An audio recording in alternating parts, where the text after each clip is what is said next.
Hi, this is Phil, and I'm here to tell you all about the Capes and Lunatics Patreon. Don't miss out on our comic book creator interviews, including our monthly Chichester chats with comic book legend D.G. Chichester, superhero movie brackets in our search for the worst comic book movie of all time, and many, many more specials, all completely uncensored. Access starts for $3 a month, full video when you pledge $5 a month. Check out the link in our show notes or go to patreon.com/capesandlunatics. Hope to see you there.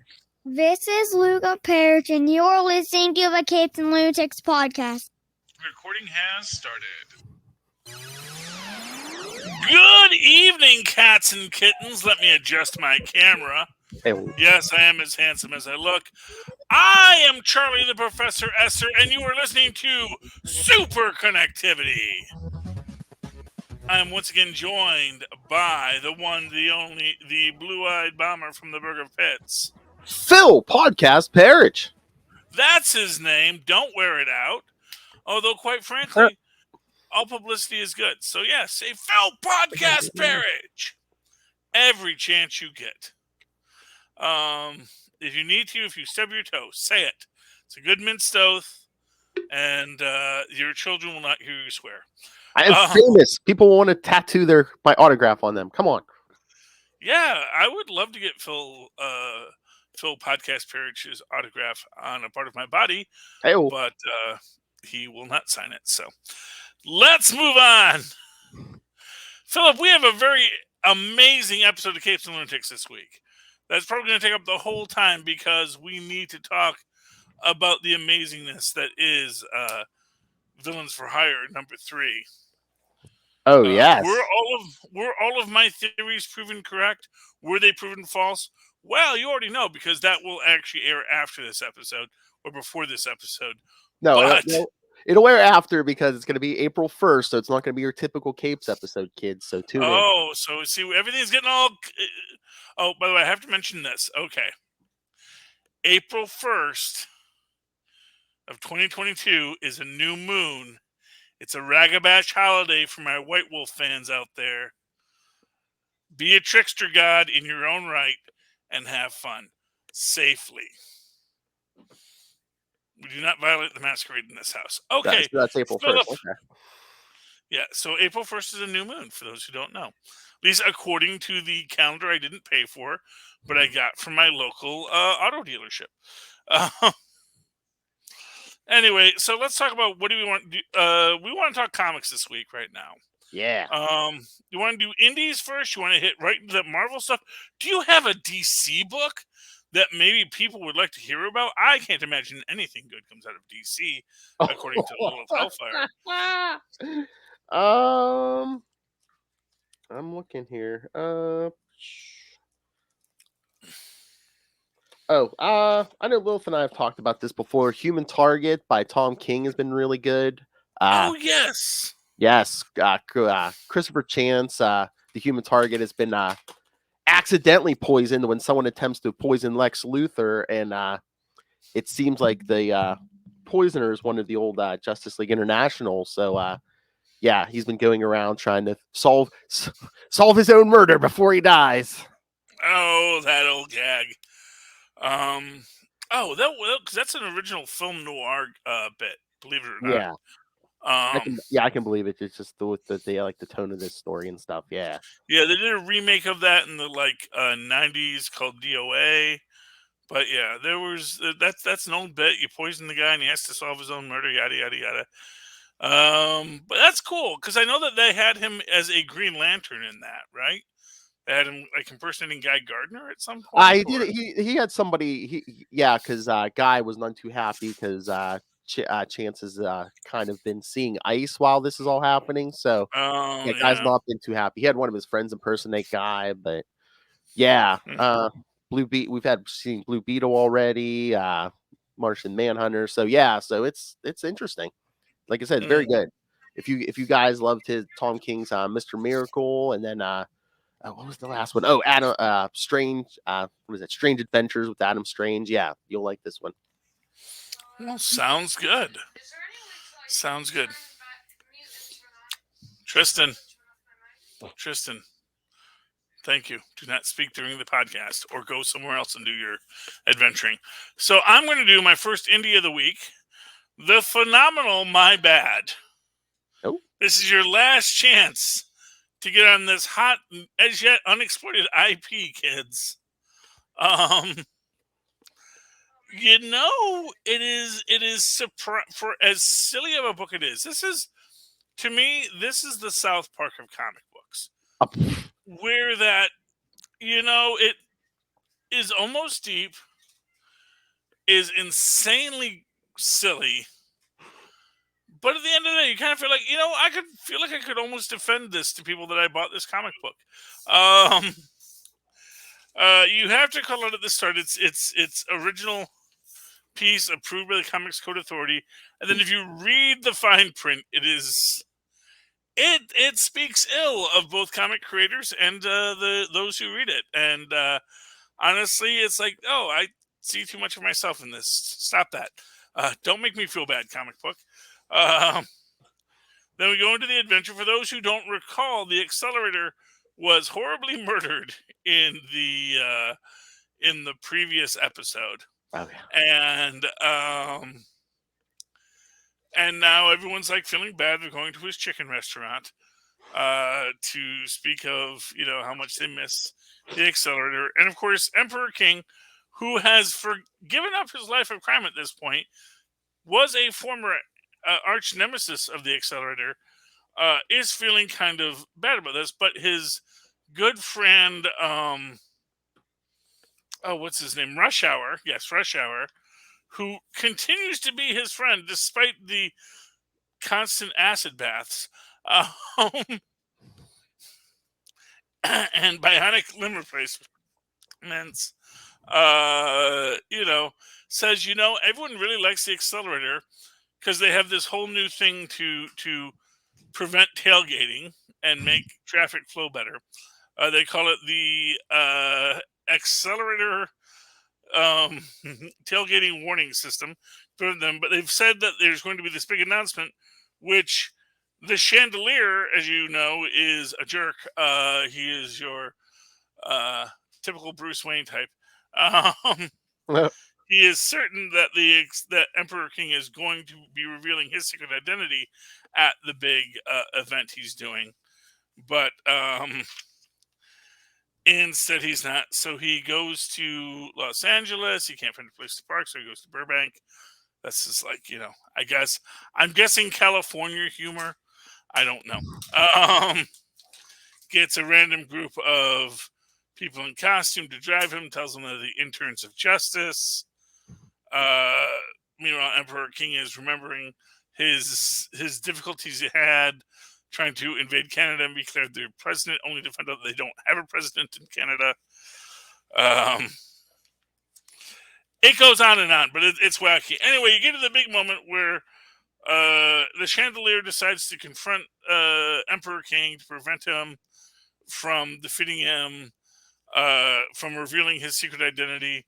But then, of course, when his actions almost injure people, Rush Hour runs to stop him, defeats him horribly, and because again, he doesn't have any superpowers, he crashes down and basically outs himself as the Chandelier, which makes Emperor King sort of like, oh yeah, I remember that. I actually didn't know who the Chandelier was, but I realized he was probably a billionaire. So I just sent a cheap gift to every billionaire in the country, knowing that whoever got it, if they were the Chandelier, would be obsessing about the fact that I sent them this gift. So he outs himself, wackiness ensues. He's all mad now because he can't live his double life, but he also, and you really get this idea that basically his superheroism was always about his vanity. And the Emperor King, he's like, it's weird. Like, after I stopped being a supervillain, my last caper actually proved exactly what it was supposed to do. And they just decide to move on, and we see that Manchild goes and helps out Winthrop, the Chandelier, who's going through his hard times. And that is, generally speaking, the end. I'm trying to think, do we get an after credits? Yeah, we do get an after credits. Well, actually, the big after credits. Okay, so there's 2 after credits. One is this nice finite crisis, where you found out the giant lizard people that destroyed the accelerator are actually a group of lizards who go to various planets to steal their salt. And, by stealing the salt, by stealing all their oceans and then stealing the salt. However, a very good liar on the Accelerator's homeworld explains to them, "Oh, there's our waters, our oceans are fresh water. There's no salt here." Says, "But there is a planet you could go to that has lots of salt." And they say Earth, but because they know that the Accelerator was the hero of both Earth and DMX, or something like that.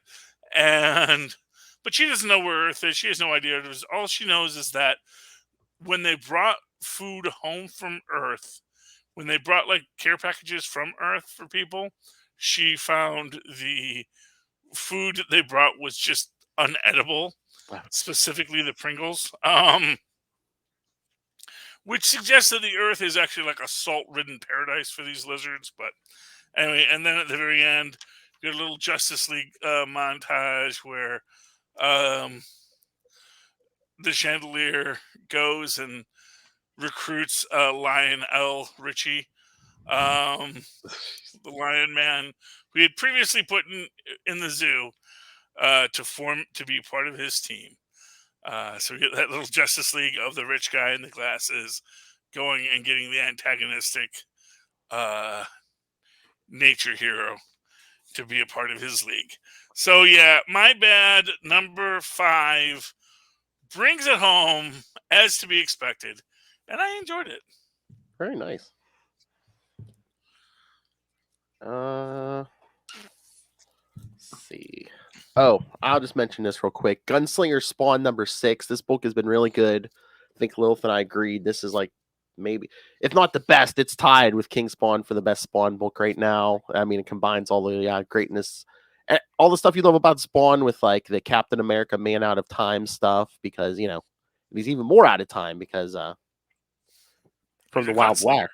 Yes. Yeah. So he's trying to get home back to his own time to either save or avenge his family. So last issue, the clown tried to get him to turn traitor and betray Al Simmons, and the Gunslinger's like, "Yeah, sure, I will." But then after a night of drinking, he's like, nope, not gonna do it.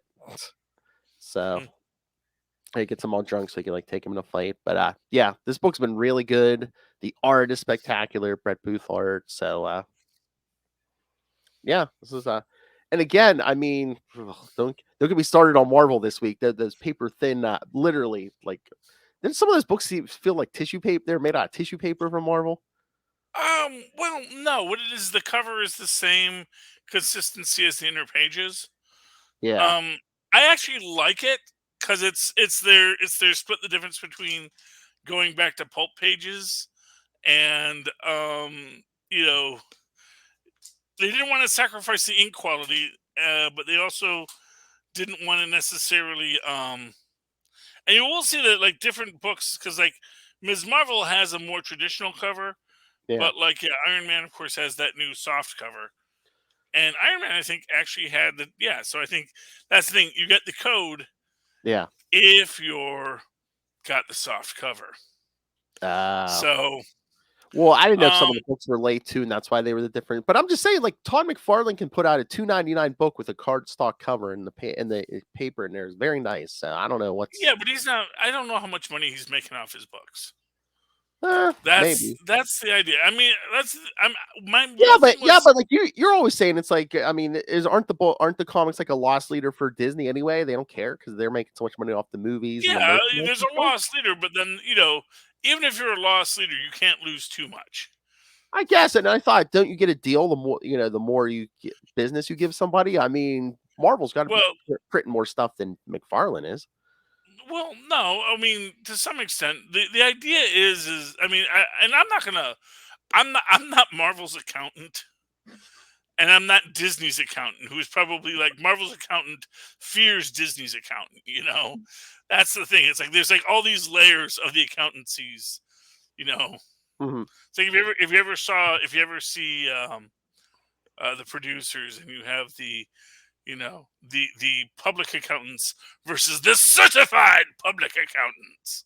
It's these different levels of accountancy. But basically, I imagine that they are looking to cut costs where they can, and what's getting people is what's between the covers, not the covers themselves. So when you ask, do people buy the cardstock covers? Yes.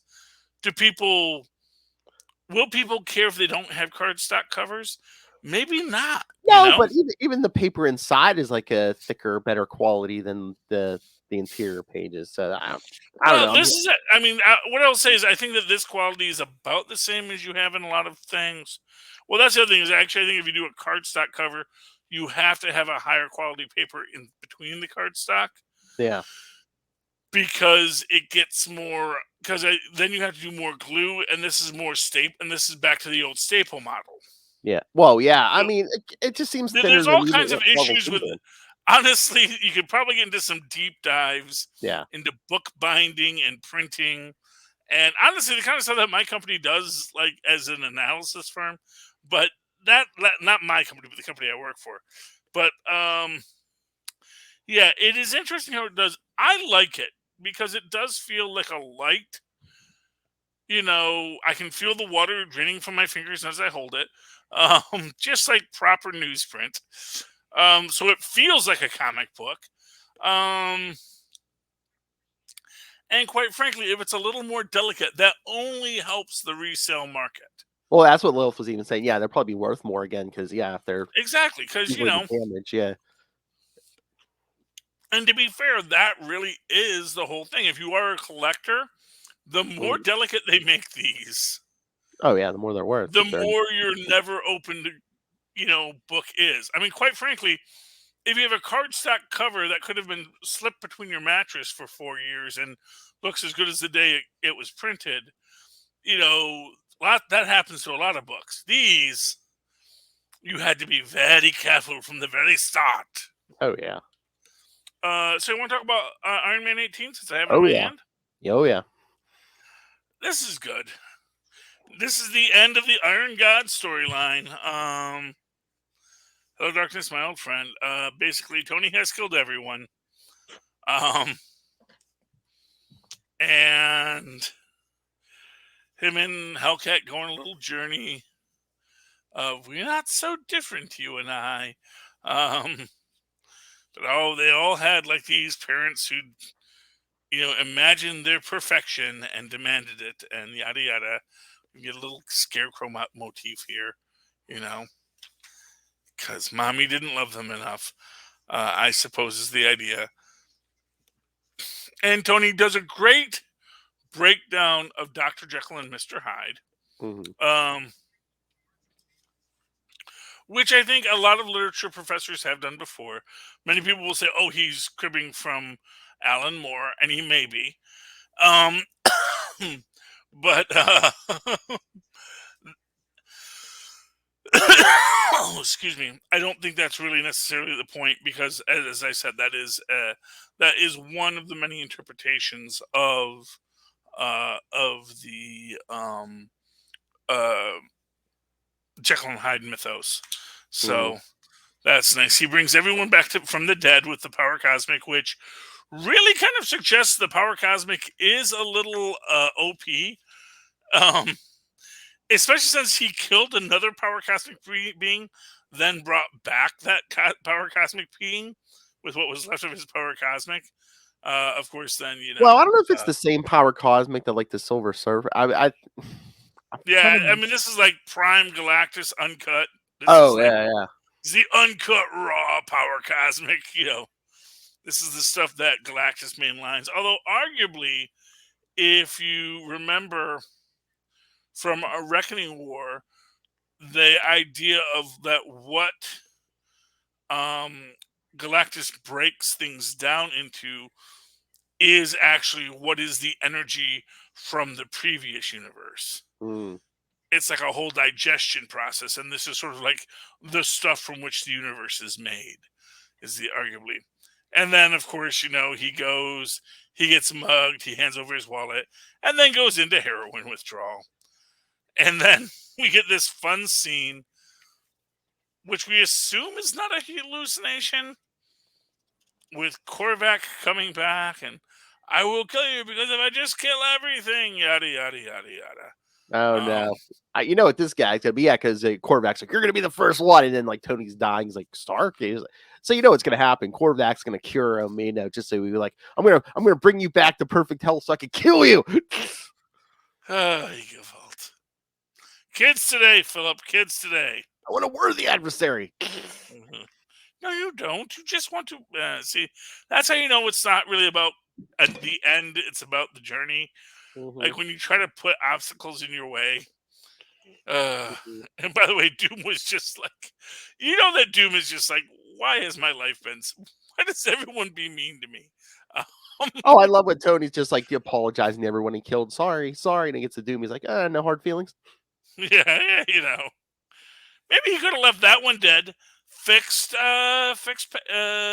Patsy's porch. And he was said, yeah, you know what? Okay, that one we'll let Doom slide. There's someone at Marvel's that you can't kill Doom. All right, Phil, you got another one? I was looking at some of these. Do you want to talk Captain America and Iron Man? Yeah, sure. I love that book. That was actually, I really liked all of Marvel's books this week. I don't know what your problem was, but oh no. Except for the paper quality, no, the stories were great. Yeah, well, like I said, I don't worry that much about stuff like that. But no, I love Captain America and Iron Man. What was your thoughts? I love it just to take just to take on everyone. I think it was perfect. Cat on Steve, on Tony, even the what's her face? Amanda, I think it is. Yeah, whatever. Yeah, that just it was all perfect. Yeah, but I do have to say I love that her like armor as the Hydra Supreme. It's just all super Spider-Man villains. It's like a glider and octopus arms and things like that.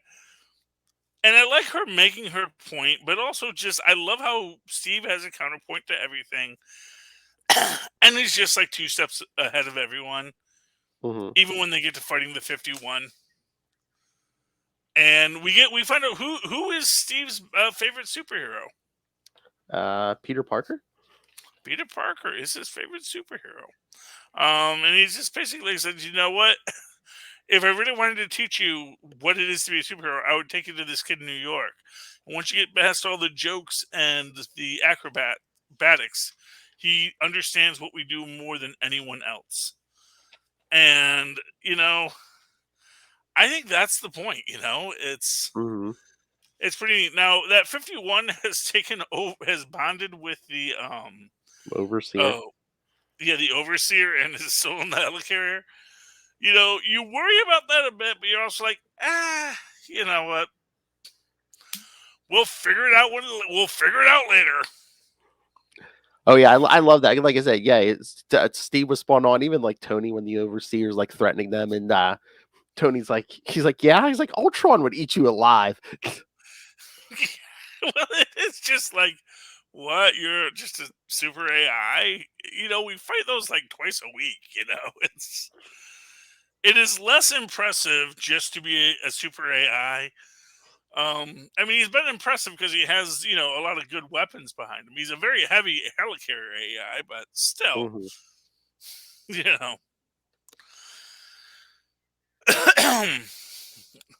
I've known Ultron. Ultron was a friend of mine. You, sir, are no Ultron. But yeah, I think I said it last week or something. I can't wait for the 2 Captain America books. Especially that Steve Rogers on. It's going to be like, oh, hey, there's 2 Captain Americas now. Steve can have some downtime, so he's going to explore. Once again, who is Steve Rogers? Yeah, and I kind of wonder, is he like giving Sam the Shield back, and he's just not going to have a shield for a while? Or No, I think no. I there was some preview. I think there's a Captain America 0 coming up where I think Steve's keeping his original shield, and I don't know if they're making one that's close to his. I think it's pretty Wakandan vibranium shield or whatever. But yeah. Yeah, you know that Black Panther's already figured out how to mass produce cap shields if you need them. It's like, yeah, no, I fixed this like 3 or 4 times already. Yeah, we have the blueprints on spec. We can fabricate you a Captain America shield, because he's Black Panther and he's just that cool.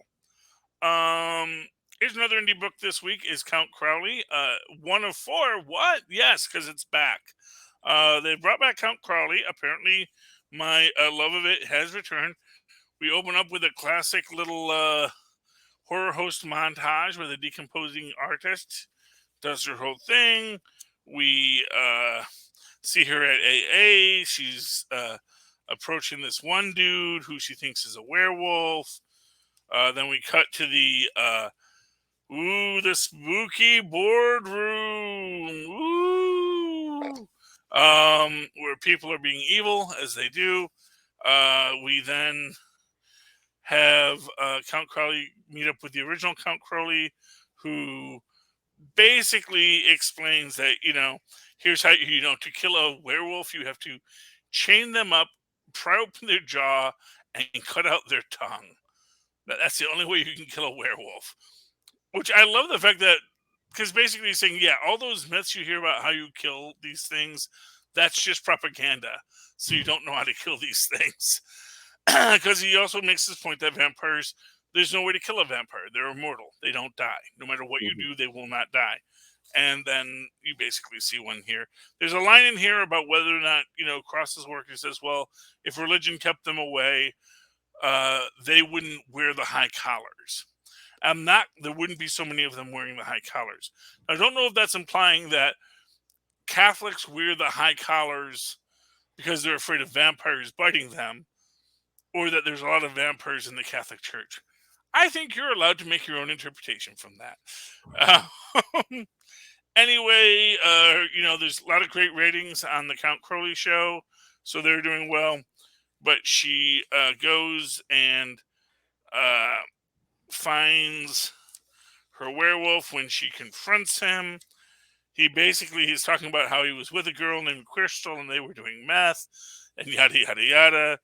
And you realize that he's not the werewolf. She is the werewolf. And then we get at the very end, after she fights Crystal wolfs out. And that is our cliffhanger for issue 2 of 4. So I'm glad that Count Crowley is back. They make a really nice thing about the pronunciation. That it is Crowley as opposed to Crowley, because they emphasize the E in it. Because the E after the O, even though CROW is crow. But yes, it's Crowley, a master of magic and holy. Give me another book, Phil. Maestro number 2. Maestro number 2.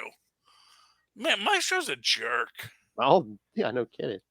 He's like the worst aspects of everyone. I don't want him to win. I know he's going to win. That's the part that makes him annoying. It's like, I don't like you, Maestro. I don't want you winning things.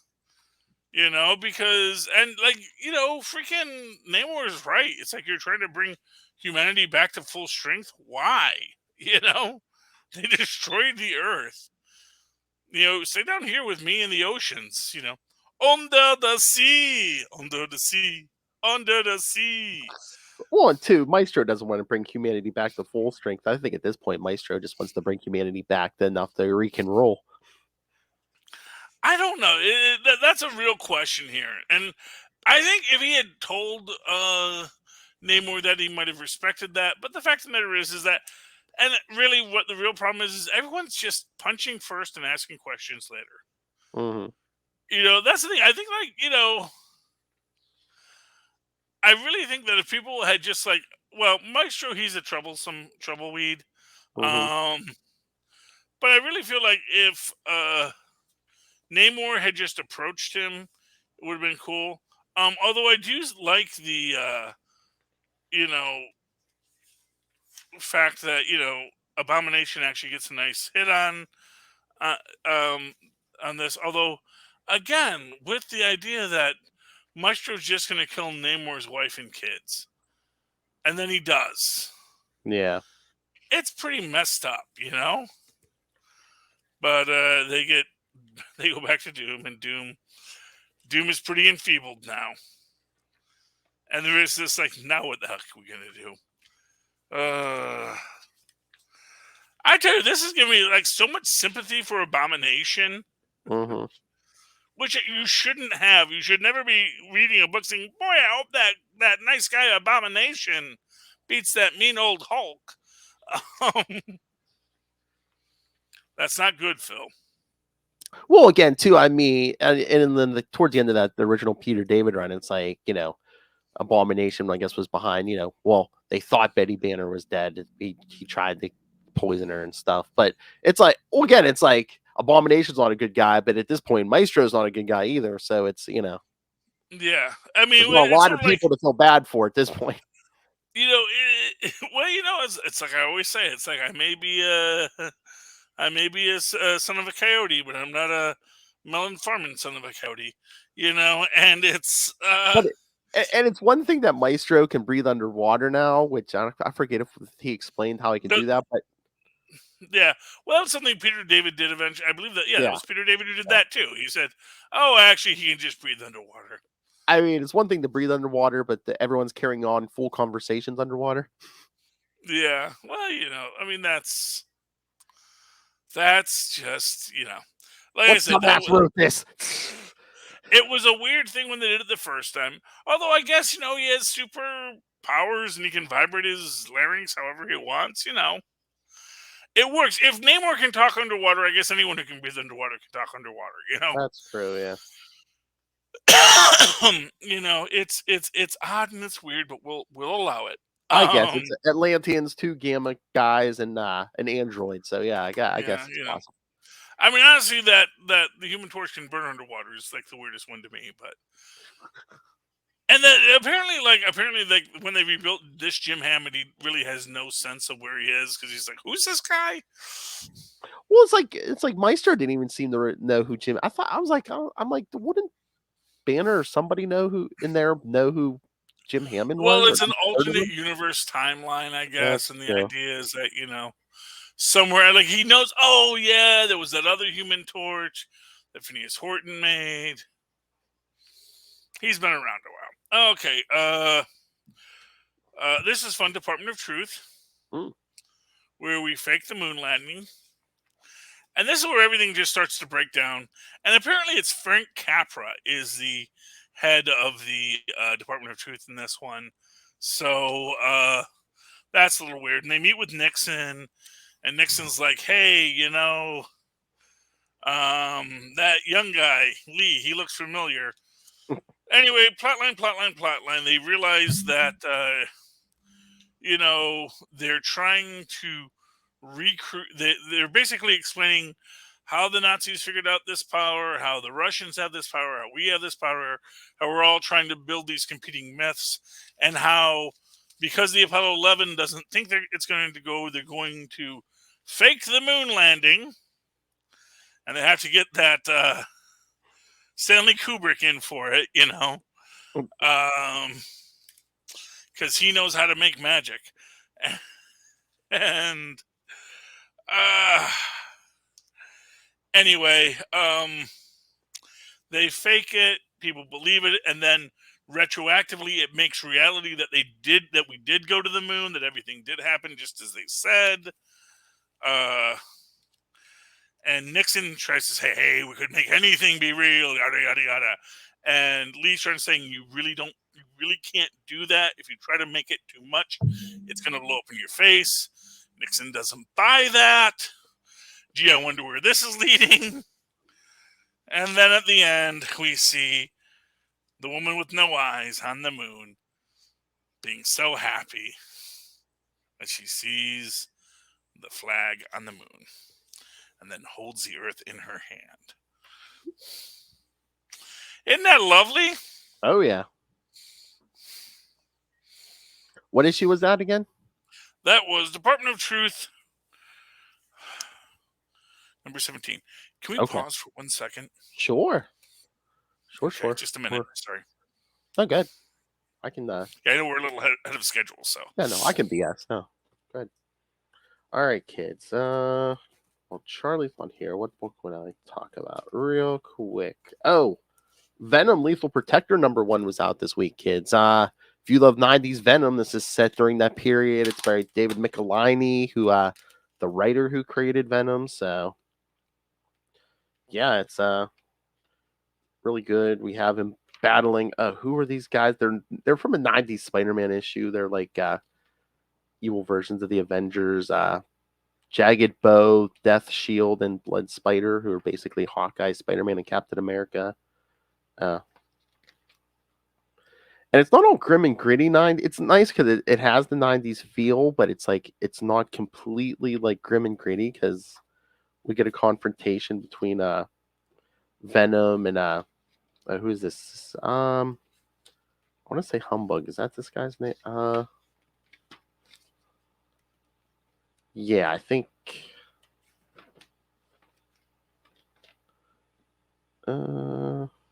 Yes, Humbug. You know, the weird little guy. Yeah, I've only seen him a few times, but yeah, it's so you get a nice little Venom feel to this. But you also get like some humor in here, and of course, we're doing a 90s Venom story, so it looks like we're going to be doing the Life Foundation. Eddie goes to see his ex-wife, so yeah, you get little touches from the movies too and stuff. So yeah, any Venom fans, especially like classic Venom fans, yeah, you want to pick up Venomlethal Protector #1. It's yes, very good, very good. I know Lilith and I have talked about this on Ultimate Spider Cast about how Al Ewing's run on the current Venom stuff is good, but some of it's a little too cosmic, we think, for the character of Eddie Brock. So I don't know, maybe they're testing the waters to see if they should go back to, I don't know, the classic stuff. But yeah, Venomlethal Protector #1. If you love 90s Venom, check it out. Okay. I got 2 books left here. Let's do quick Ms. Marvel Beyond the Limit. Ooh. That is #4 of the issue. For those who don't remember, Ms. Marvel's been in like a weird kind of upside down cartoon universe for a while. We get the origin of what's going on. There's a character who's apparently a shapeshifter called Quinn or Cayenne. And we find out that basically she blames Ms. Marvel, our Ms. Marvel, for killing the Marvel Jai of her universe. And we get the flashback of what's going on as Wasp fights Kane, and Ms. Marvel works with it. And we basically see in her universe, basically, they had solved all the problems forever. Yay. All of Earth's waste had gone to zero. They'd found some special energy source that's going to power everything just fine, no problems. And then horrifying stuff happens. And Kane's caught in the middle of it. Ms. Marvel goes to save her. But as Ms. Marvel goes to save her, she gets sucked into the vortex and nonsense happens. And then Cayenne has Ms. Marvel's powers. And there is a quality in this where she is blaming Ms. Marvel for the death of Marvel Jai, but really, I think anyone who's reading this can say, oh, this is just, dimensional holes got ripped. And no one was trying to hurt nobody, and Ms. Marvel didn't do nothing. So, but here we have Jai, and that's where she turns into Ms. Marvel, and she realizes now she must steal Ms. Marvel's power and kill her. Oh my. That's our origin story for our villain in Ms. Marvel #4. Okay, I got one more book. Do you have one to do before we get to that? No. Take it. Bring it home. So one more book. My last book this week. Well, not my last book, because we got one more book to talk. Yes, but my last book this week is Shang-Chi number 10. So for those who will recall, these big old dragon dogs are going to kill all of Zhang Zu's offspring, which, as we found out, could be a lot because Zhang Zu was not careful. Even up until recently, where he's got like 18-year-old kids running around pulling heists. And, they find Shang-Chi's sister, who's working as a lumberjack at this point, which I just love, and also it's just like everyone knows she's like super powered, but they don't care. This is the freaking Marvel universe. I don't care that she's super powered. I just think she's trouble. She's got that David Banyan vibe, just someone who's just really more capable than they need to be there, and it's like, oh, you got trouble following you, don't you? And of course, trouble follows as her grandfather shows up to kill her. And meanwhile, Brother Saber is attacked at the vault. And, Shang-Chi, he's finding it hard to walk this line because officially he is being a good guy. And he wants the 5 Weapon Society to do good. And it's not that anyone opposes this, but, they have lives and there are real people's lives involved in all of the bad that they have done in the past. And in the end, they realize that if they don't break their brother out of prison, he's not going to be safe. So they eventually go, they get their sister, they bring her back. The grandfather has her hand, which is what he's going to use in a ritual to kill all of Zhang Zu's bloodline. Because, dude, just have a Snickers, really. And they all go to the land of Tao Lao, just south of Kunlun, where the gods dwell, and they're ready to party or be attacked, one or the other. And that's how we end it. It was an exciting book. I enjoyed it, Phil. I like the Shang-Chi stories. They're really good.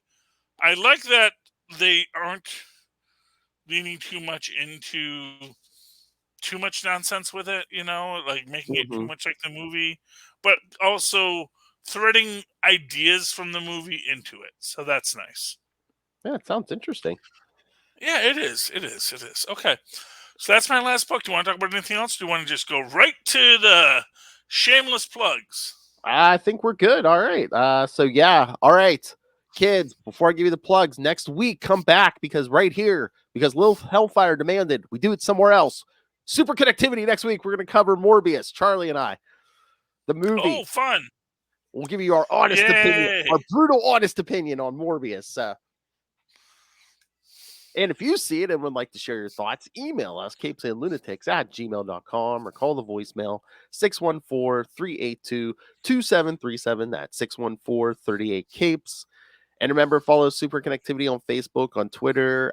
Find all the social medias for all our shows. Link to our YouTube channel. Link to our Patreon. Please subscribe if you can. Lots of exclusive content there. Or get your merchandise. All of it's at Linktree, linktr.ee/CapesandLunatics. Thank you, Philip. And, of course, you can always write to me in that old-fashioned email way, the way our mothers and fathers once did at superconnectivityblog@gmail.com. That's superconnectivityblog, all one word, @gmail.com. And, of course, follow me on the Twitter as I live tweet things when I feel like it. But also, 9 o'clock on Wednesdays for Naomi, please just reveal Superboy Prime. We know that's who it is. We know what's happening. Stop monkeying around with everything. Just get us to the end point. At Charlie Esser. That's CharlieEssser. Look for the 2 E's in the middle. For quality. Bing! And buy our amazing aluminum mugs. That's right.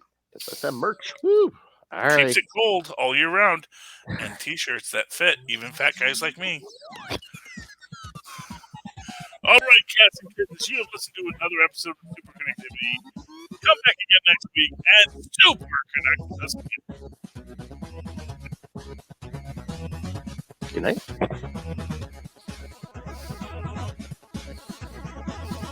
Just gotta hit those selling points, Oh yeah.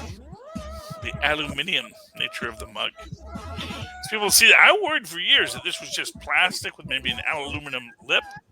No, it is aluminium all the way down, as if it were turtles under an elephant. It's like new shield aluminium. Aluminium, yes.